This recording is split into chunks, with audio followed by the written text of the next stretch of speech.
cooler weather is on the side of California firefighters, at least for the moment.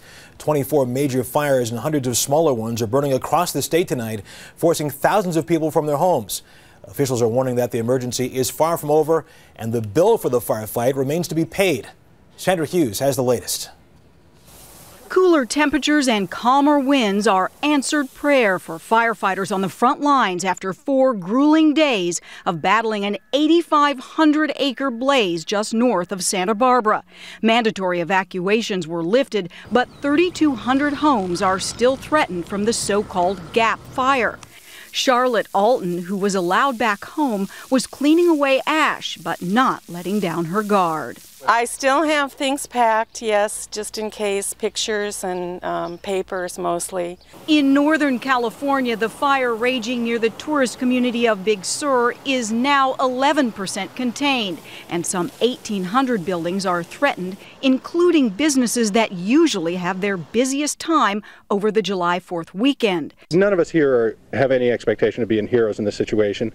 We all think that we have a role to play here to keep an eye out for hot spots on our property and the property of our neighbors. 1,700 fires broke out across the drought-stricken state in the past couple of weeks, and while 1,400 have been contained, that leaves 330 raging out of control.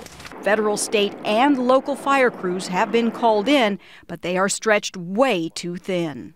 With the fire all along California, it's not like we have a whole pile of fresh crews somewhere. We just have to give the crews that have been here a break, and if they come right back after 2 days, that's the case. The firefighting budget is stretched thin, too. Already last month, California spent $82 million fighting wildfires, the same amount budgeted for an entire year of battling blazes. California's governor is proposing a $12 a year fee for every homeowner to pay for fire protection. If the Republicans want to call it taxes, let them call it taxes.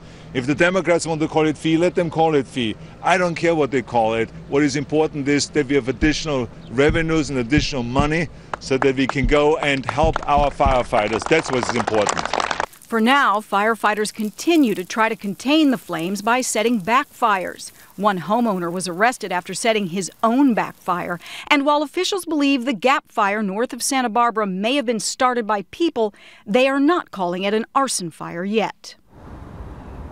Now, that Gap Fire is now 28% contained, thanks in large part to this weather respite that we are experiencing. The weather forecast was for temperatures in the 70s near Santa Barbara. Russ? So, Sandra, what's the forecast? What's the weather going to be like over the next few days? Well, that's part of the problem, Russ. Right now, we're having a bit of a weather lull, but over the next few days, that hot, dry weather is going to come roaring back, and that is not good news for the firefighters. Sandra Hughes in Los Angeles, thank you very much.